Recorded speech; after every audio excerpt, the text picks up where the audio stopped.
예, 저희들이 이제 야고보서 말씀을 계속 나누고 있는데, 제가 참 이 습관적으로 이렇게 좀 앞에 있는 내용들을 좀 요약을 제가 드리는 것은, 이제 우리 성도님들이 좀 전체적인 그 흐름을 꼭 기억하셔야만 이제 오늘 이제 나누는 말씀을 조금 더 정확하게 이해도 하실 수 있고, 또 자기 삶에 적용도 이렇게 하실 수가 있습니다. 그래서 야고보서를 시작하면서 우리 1장에서는 외적인 시험, 그러니까 이제 어려움들이죠.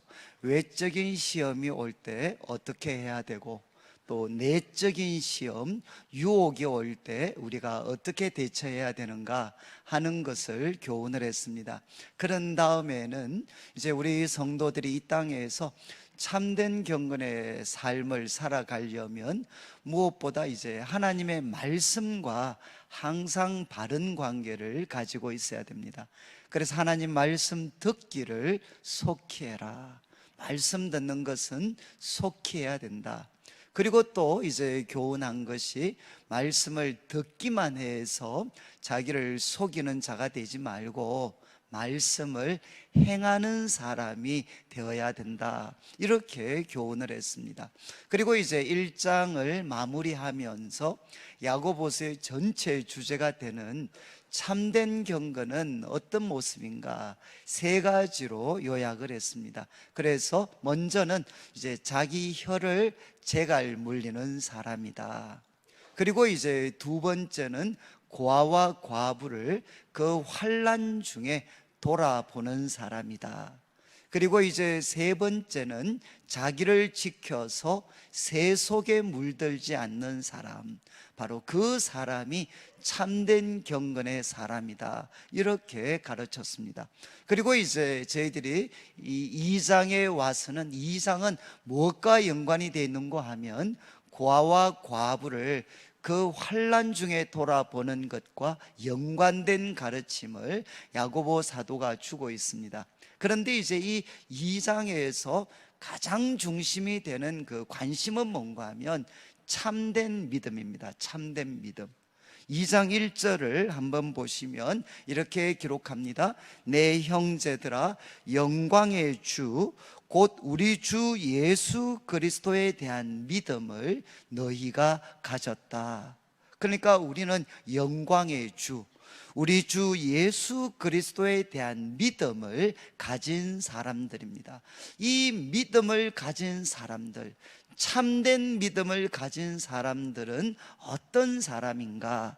그래서 이제 13절까지 말씀은 요약을 하면, 참된 믿음을 가진 사람은 사람을 외모로 차별하지 않습니다. 그 사람은 하나님이 하시는 것처럼, 그리고 하나님이 주신 최고의 법, 그 최고의 법에 사로잡혀서 긍휼을 베푸는 사람, 바로 그 사람이 참된 믿음을 가진 사람이다, 이렇게 야고보 사도는 가르쳤습니다. 그리고 이제 오늘과 다음 주 살피는 이제 14절부터 26절까지 말씀은, 참된 믿음을 가진 사람은 어떤 사람이냐, 특별히 이제 가난한 사람들과 그런 관계 속에서 말만 하는 사람이 아니라 바로 행함을 베푸는 사람이다. 그러니까 참된 믿음의 사람은 행함이 없는 사람이 아니라 행함을 가진 믿음을 가진 사람, 그 사람이 참된 믿음을 가진 사람이라는 겁니다. 자, 그러면 14절을 보시면 이렇게 이야기합니다. 내 형제들아, 만일 사람이 믿음이 있노라 하고, 지금 어떤 사람이 이제 고백을 합니다. 나는 믿음을 가지고 있습니다, 이렇게 말을 하는데, 그 믿음에 부합되는 행함이 없습니다. 그 믿음에 부합되는 행함이 없이 나는 믿음이 있습니다 라고 말을 하면, 그 사람이 가졌다고 하는 믿음은 과연 무슨 유익이 있겠는가? 행함이 없는데, 지금 나는 가지고 있다고 이야기하는 믿음, 그 믿음은 무슨 유익이 있으리요? 예상되는 답변은 무엇이겠습니까? 유익이 없다는 것입니다. 그리고 이제 14절 마지막 그 믿음입니다. 그 믿음. 여러분, 그 믿음은 무엇이겠습니까? 바로 행함이 없는 믿음이죠. 그 믿음. 그 믿음이 능히 자기를 구원하겠느냐? 여기 예상되는 답은 무엇이겠습니까? 자기를 구원할 수가 없다는 것입니다. 여러분, 이제 14절부터 26절까지는 야고보서 가운데 가장 신학적으로 논란이 많은, 그리고 해석하기가 어려운 말씀입니다. 저도 이 말씀을 붙잡고 상당히 오랜 시간 동안 실험을 했는데도 불구하고 제가 잘 이해를 못했습니다. 그런데 이제 이 말씀을 계속 제가 여러 가지 책이나 또 저도 공부를 하다가 이제는 제가 깨달은 게 있습니다. 이 말씀은 여러분, 오늘 이제 제가 다음 주까지 이야기할 텐데, 이 말씀은 믿음과 행함을 대조하는 말씀이 아닙니다. 우리 신앙생활에 있어서 믿음이 더 중요하냐, 아니면 행함이 더 중요하냐? 그러니까 믿음과 행함을 대조시키는 말씀이 아닙니다. 이 말씀은, 이 본문은 무엇을 대조시키느냐 잘 기억하시는데 14절 마지막에 나온 그 믿음입니다. 그 믿음. 그런데 그 믿음은 이제 17절에 행함이 없는 믿음이죠. 그리고 또 20절에도 행함이 없는 믿음, 그리고 또 26절에도 행함이 없는 믿음. 그러니까 그 믿음은 바로 행함이 없는 믿음입니다. 행함이 없는 믿음과 무엇을 대조하느냐? 이 행함이 없는 믿음은 성경이 이야기하는 믿음이 아니라는 것입니다. 그러니까 지금 이 본문에서 대조를 하는 것은 행함이 없는 믿음과 그리고 성경이 정언하는 믿음이 있습니다. 성경이 정언, 우리가 다음 주에 살필 텐데 아브라함이 가졌고 라합이 가졌고 우리 믿음의 선진들이 가졌던 그 믿음은 어떤 믿음이냐? 행함이 반드시 동반되는 믿음입니다. 그래서 야고보 사도는 이 본문을 통해서 이 두 가지, 행함이 없는 믿음과 그리고 성경적인 믿음, 성경이 보여주는 믿음을 대조하고 있습니다. 그래서 오늘 살피는 14절부터 19절까지는 행함이 없는 믿음은 헛된 것이다, 죽은 것이다 라는 것을 가르치고 있고, 그리고 다음 주 살피게 될 20절부터 26절까지 말씀은 성경이 보여주는 믿음은 무엇이냐? 반드시 거기에는 행함이 동반되는 것이다. 그래서 우리 그리스도인들 한 사람 한 사람이 하나님의 은혜로 가지게 된 믿음은 무엇인가 하면 반드시 그 속에는 행함이 동반되어 있는 것이다. 이것을 분명하게 밝히는 것이 오늘 본문의 가르침입니다. 자, 그러면 이제 14절에서 문제 제기를 했죠. 행함이 없는 믿음, 그거 가졌다고 하는 사람 무슨 유익이 있느냐? 그 믿음이 자기를 구원할 수 있느냐? 그러면서 15절 16절에 예를 듭니다. 만일 형제나 자매가 헐벗고 옷이 없습니다. 그리고 또 일용할 양식이 없습니다. 그런데 그 사람한테, 교회를 찾아왔는데 그 사람에게 16절 너희 중에 누구든지 그분한테 뭐라고 이야기하는가 하면 평화, 샬롬을 이야기해 줍니다. 평화하십시오, 샬롬. 그리고 또 이야기합니다. 몸을 따뜻하게 하십시오. 그리고 또 뭐라고 이야기하느냐? 배부르게 하십시오. 이렇게 말을 했다는 겁니다. 이렇게 좋은 말을 했지만 그러나 정작 그 몸에 쓸 것을 주지 않았습니다. 그러면 그 몸에 쓸 것을 주지 않으면서 이렇게 좋은 말을 하는 것이 무슨 유익이 있느냐는 겁니다. 아무 유익이 없죠. 아마 우리 성도님들도 이렇게 돌아보시면 아마 한 번 정도는 정말 이렇게 춥고 배고팠던 적이 아마 계실 것 같아요. 저도 이제 대학을 다닐 때 한 3년 정도는 정말 춥고 배고픈, 그래서 끼니를 저도 이렇게 제대로 잘 못 챙겼던 적이 있었습니다. 그런데 이제 그때 여러분 교회에 갔을 때 사람들이 은혜스러운 얼굴로 저를 보고 샬롬 이야기하고, 아이고야 옷이 그게 뭐냐, 좀 이렇게 철에 맞게 옷도 챙겨 입고, 얼굴이 왜 그러냐, 야 밥도 좀 잘 챙겨 먹어라.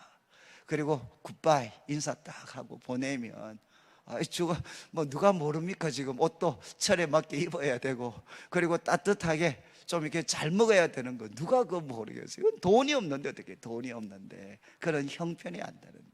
그러면 그런 말을 들으면 좀 죄송하지만 약이 막 올라. 누구 지금 놀리나. 그런데 이제 한 번씩 우리 선배 중에 한 분이, 야 뭐 아무 말씀도 안 하시고, 야 가서 오늘 내가 밥 사줄게, 밥 먹으러 가자. 그러면 그거는 이제 말 그대로 복음이죠, 복음. 그래 가서 이제 밥 한 끼 먹으면 뭐 설교 무슨 내용 들었는지 기억도 안 나지만 막 성령에 충만해서 제가 이제 기숙사로 제 자취방으로 돌아갈 수 있었습니다. 여러분 아시겠지만, 여러분 이렇게 몸에 쓸 것을 주지 않으면서 가난한 사람들한테 좋은 말을 하는 것은 무슨 유익이 있느냐? 아무 유익이 없다는 겁니다. 그래서 15절 16절 말씀을 통해서는 분명하게 이야기하죠. 행함이 없는 믿음은 여러분 무익합니다. 아무 유익이 없습니다. 자기에게도 다른 사람에게도 아무 유익이 없습니다. 그리고 이제 17절을 보시면 이제 결론을 내리죠. 이와 같이 행함이 없는 믿음은 그 자체가 죽은 것이다. 죽은 거다. 그거는 어떤 유익도 없다는 겁니다. 그리고 두 번째 18절 이렇게 이야기합니다.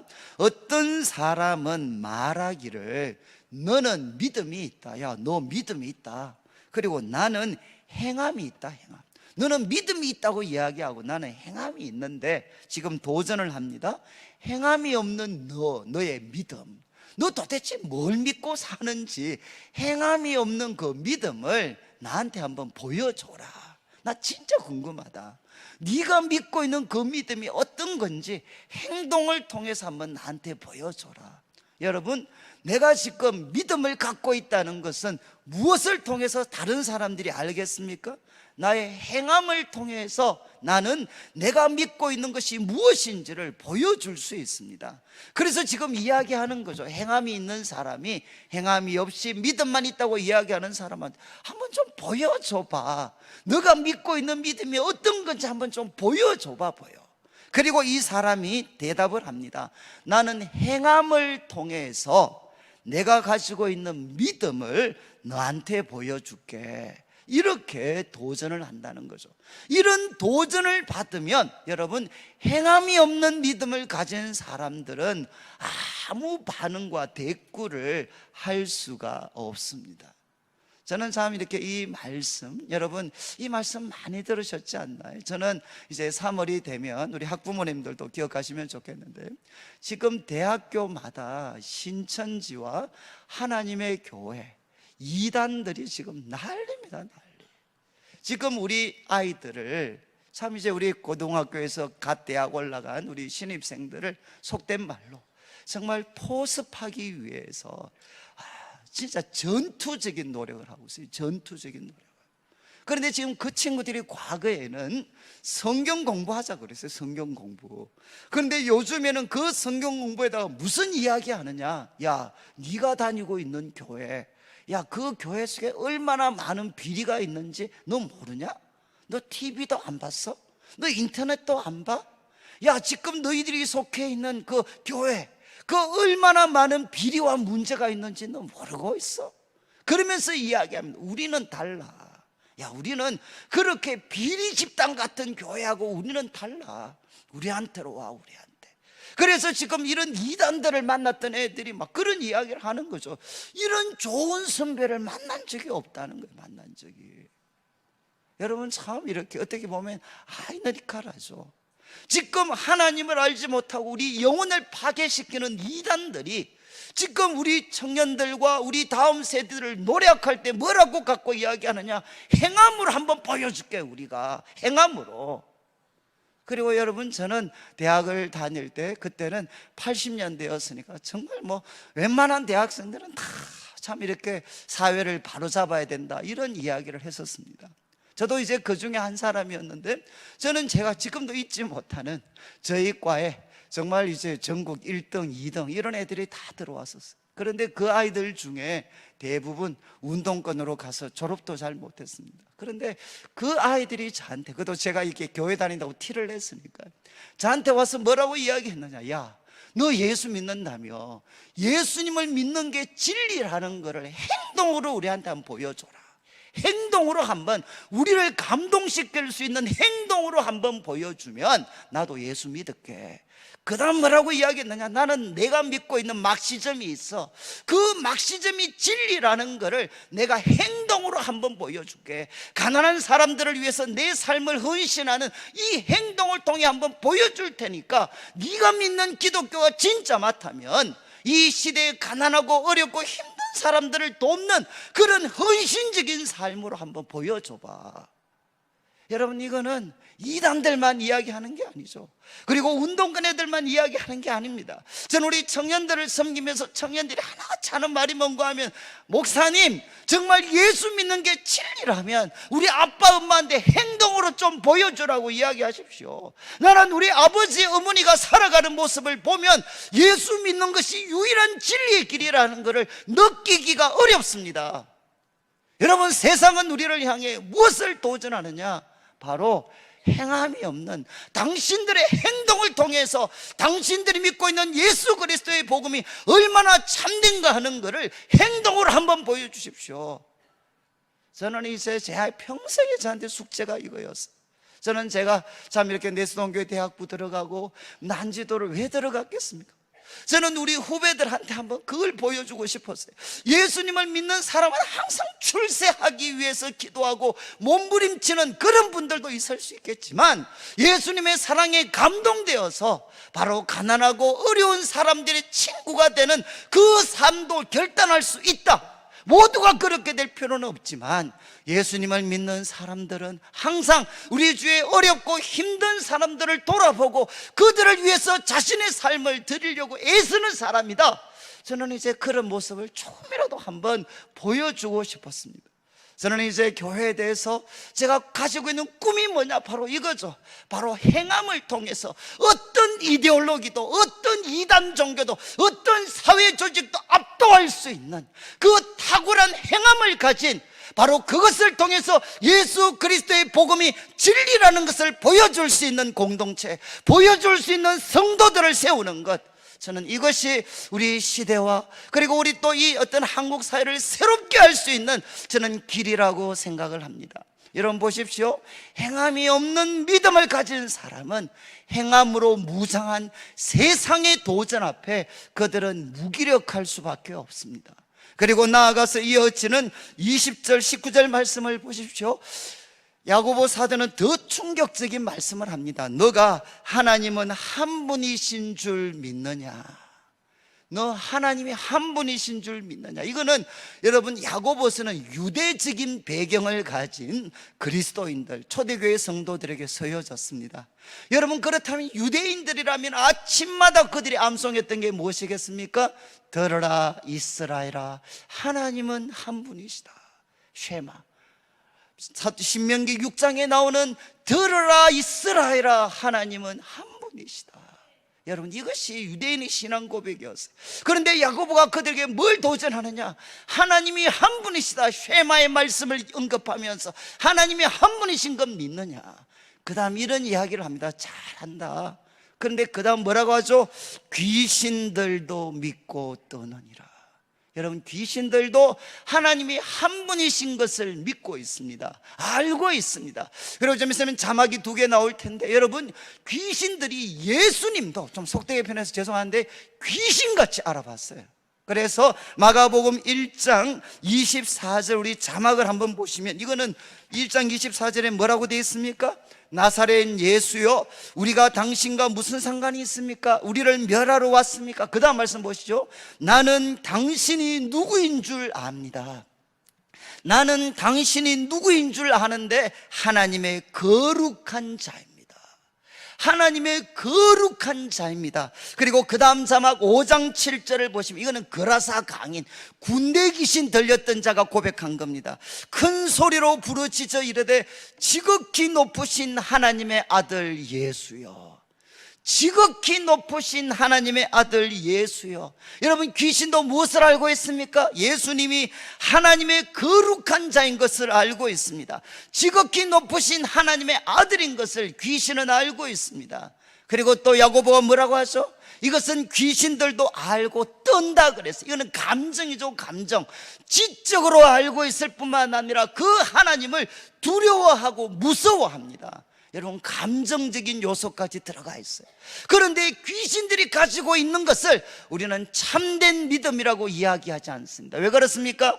머리로 알고 감정으로는 떨고 있지만 무엇을 하지 않습니까? 하나님께 순종하지 않죠. 예수 그리스도께 순종하는 의지적인 삶이 없습니다. 행함이 없습니다. 그러니까 귀신들이 가지고 있는 믿음은 성경이 이야기하는, 그리고 우리를 구원에 인도하는 믿음이 아니죠. 여러분 보십시오. 야고보 사도가 이야기를 합니다. 오늘 말씀을 통해서 여러분, 행함이 없는 믿음은 첫 번째는 아무런 유익이 없습니다. 그리고 행함이 없는 믿음은 세상의 도전 앞에 무기력합니다. 그리고 행함이 없는 믿음은 여러분, 귀신들도 그 믿음은 가지고 있습니다. 그러면 이제 오늘 우리가 마지막으로 한 가지 제가 간략하게 살펴보려고 하는 것은, 여러분 이제 그러면 우리가 그리스도인들이 믿고 있는 게 뭔가?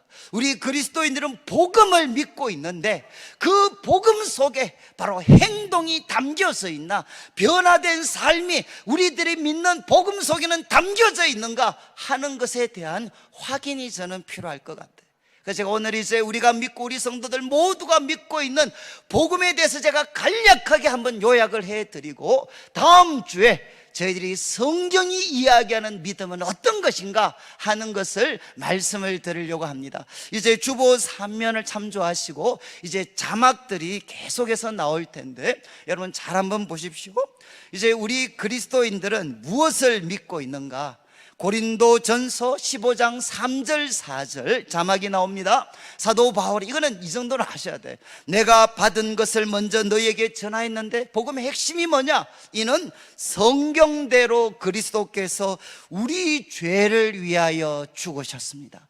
그리스도인은 무엇을 믿는 사람이냐? 성경대로 그리스도께서 우리 죄를 위하여 죽으셨습니다. 그리고 4절을 보시면 장사 지낸 바 되셨다가 그 다음 성경대로 사흘 만에 다시 살아나셨습니다.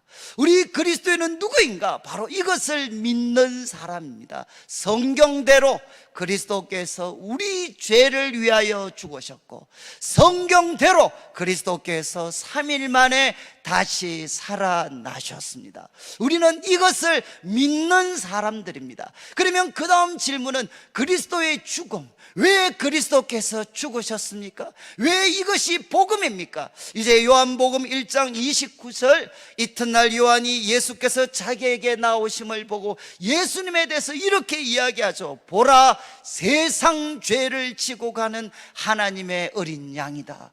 왜 예수님이 죽으셨느냐? 그분이 잘못했어가 아니라 세상 죄를 짊어지셨다는 거죠. 세상 죄를 짊어지신 하나님의 어린 양이다. 그리고 이제 고린도후서 5장 21절에 이것을 조금 더 개인적인 차원에서 이야기합니다. 하나님이 죄를 알지도 못하신 분, 누구시죠? 예수님이십니다. 하나님의 아들 예수 그리스도, 죄를 알지도 못하신 이를 그 다음 뭐라고 했습니까? 우리를 대신하여 죄로 삼으셨다. 이게 바로 복음입니다. 하나님께서 죄를 알지도 못하는 그분의 아들 예수 그리스도를 바로 우리를 대신하여 죄로 삼으셨습니다. 그래서 그분은 십자가에 죽으셨습니다. 목적이 무엇이죠? 우리로 하여금 그 안에서, 그리스도 안에서 하나님의 의가 되게 하려 하십니다. 여러분, 우리가 십자가에 못 박혀 죽으신 예수님께서 우리들의 죄를 대신하셨기 때문에 이 예수님을 믿으면 어떻게 되느냐? 우리는 예수님 안에서 하나님의 의가 되게 됩니다. 그리고 이어지는 갈라디아서 3장 13절 말씀, 저는 아마 복음 가운데 가장 좋아하는 표현인데, 갈라디아서 3장 13절, 그리스도께서 우리를 위하여 저주를 받은 바 되사 율법의 저주에서 우리를 속량하셨습니다. 기록된 바 나무에 달린 자마다 저주 아래 있는 자라 하였습니다. 여러분, 예수님께서 십자가를 지셨다는 것은 나무의 못을 박혔죠. 그분은 뭐가 되셨느냐? 저주를 받으셨어요. 저주. 그런데 왜 그분이 저주를 받았느냐? 그리스도께서 우리를 위하여 저주를 받은 바 되사 우리를 율법의 저주에서 바로 풀어주셨습니다. 저는 이제 새 가족들 한 번씩 신방을 가면 한 번씩 이런 질문을 받아요. 목사님, 솔직하게 이야기하십시오. 예수님을 믿으면 팔자가 바뀝니까? 제가 한 번씩 이런 질문 받으면 막 꼼짝 못해요. 예수님을 믿으면 팔자가 바뀝니다. 여러분, 죄송한 좀 저속한 표현이죠. 예수 믿으면 팔자가 바뀌려나요? 팔자가 바뀌십니까? 어떠신 것 같아요? 제가 이제 믿으면 바뀝니다 이렇게 이야기했어요. 뭐로 바뀝니까? 죽을 팔자가 살 팔자로 바뀝니다. 제가 그렇게 답변을 했어요. 무엇을 근거로? 바로 이 말씀이죠. 그리스도께서 우리를 위하여 저주를 받으셨습니다. 우리가 받아야 될 그 저주, 부모님들이 잘못하고 내가 잘못하고 이 세상이 잘못해서 우리가 받아야 될 그 저주를 누가 대신 받으셨느냐? 그리스도께서 우리를 위하여서 저주를 받은 바 되셨습니다. 그리고 율법의 저주에서 우리를 풀어주셨어요.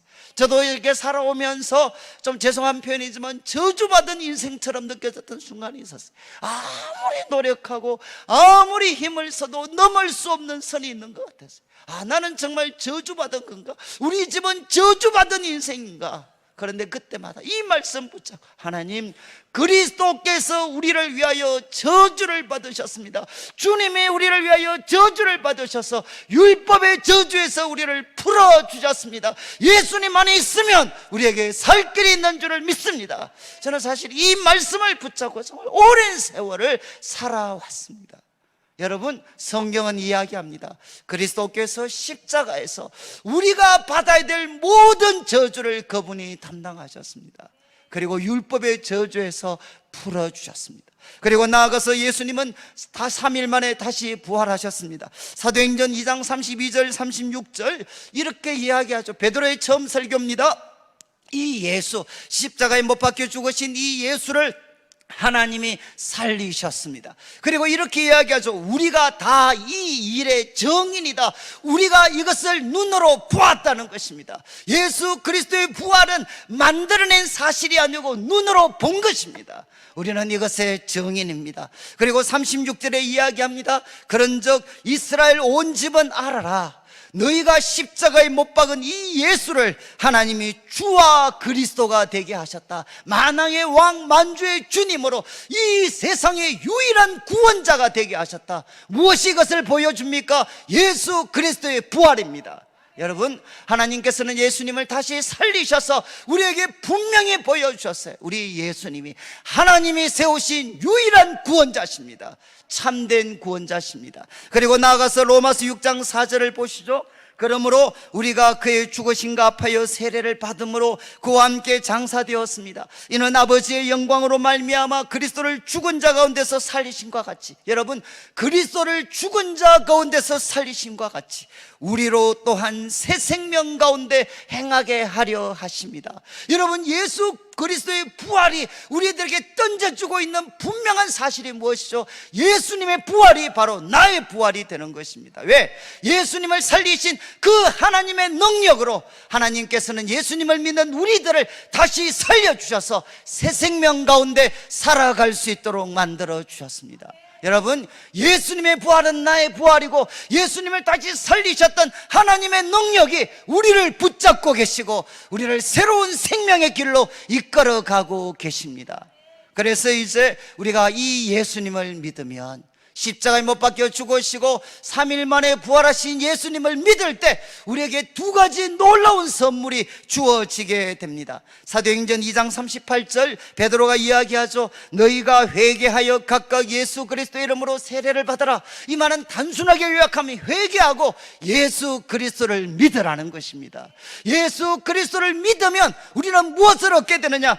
죄 사함을 받게 됩니다. 사람들이 가장 갈망하는, 여러분, 우리들의 모든 죄가 예수 그리스도를 믿을 때 우리는 죄 사함을 얻게 됩니다. 그리고 또 하나, 그리하면 성령의 선물로 받을 것이다. 바로 우리들에게 하나님의 영이신 성령님이 우리들에게 임하시게 됩니다.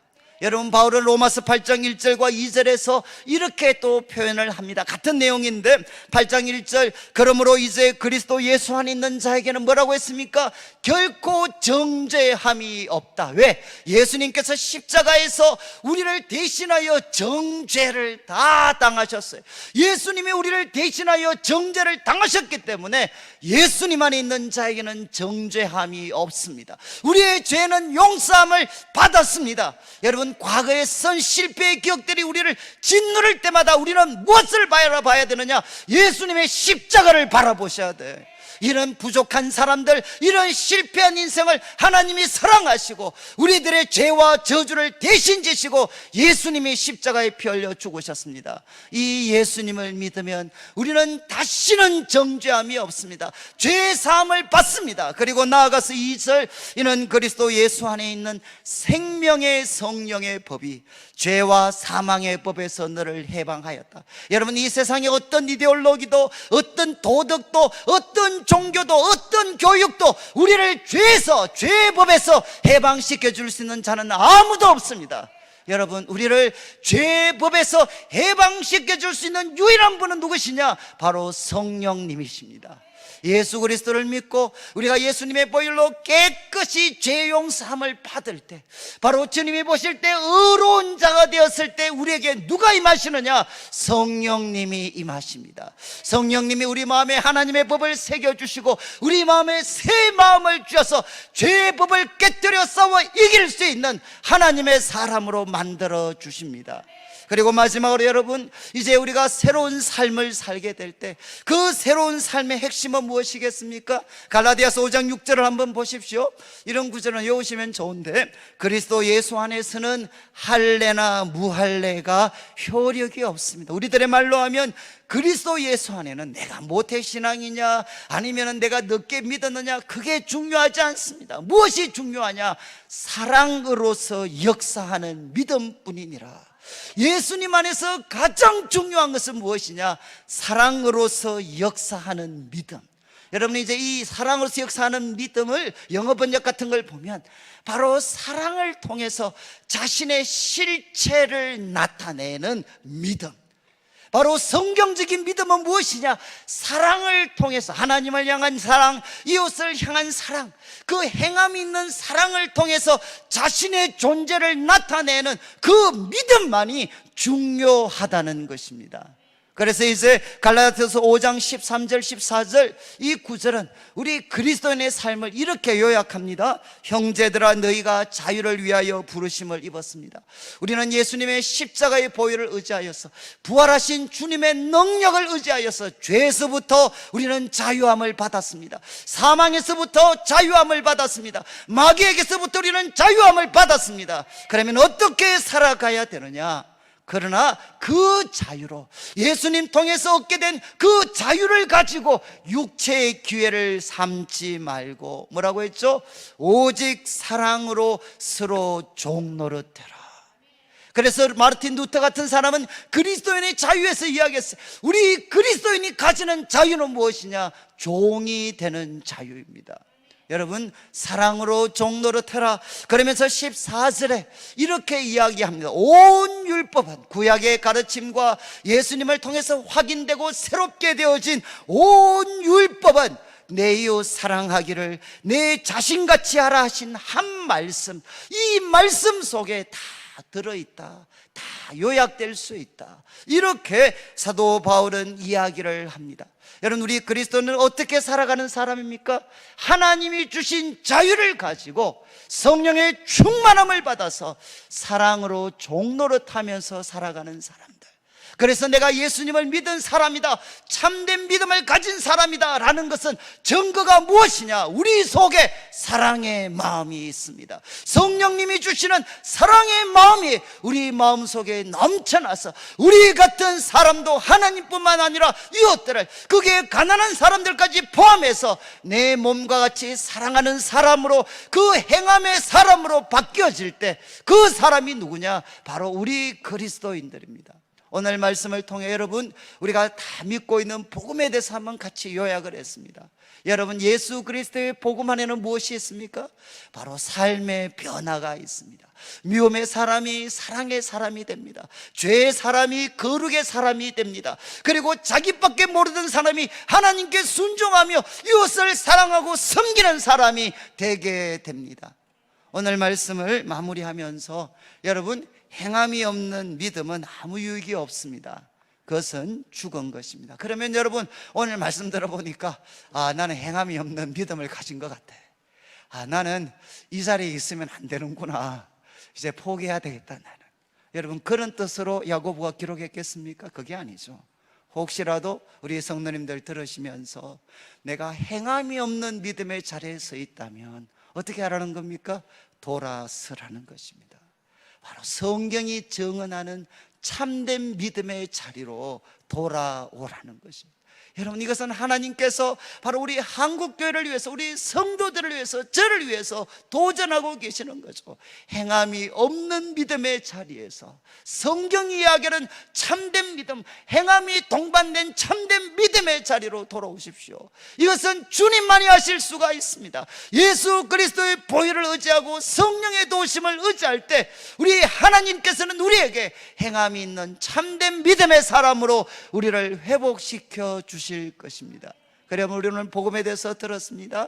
이 복음으로 우리 성도님들 다시 한번 무장하셔서, 저는 우리 성도들의 삶이, 우리 내일 교회가 앞에서도 말씀드린 것처럼 이 세상의 어떤 이데올로기보다, 이 세상의 어떤 선한 조직보다도 더 탁월한 선함을 보여줄 수 있는 행함의 공동체가 되어서 이 어두운 시대를 하나님께 인도할 수 있는, 예수 그리스도께 인도할 수 있는 세상의 빛이 되는 교회, 세상의 빛이 되는 성도들 되시기를 주님의 이름으로 축원합니다.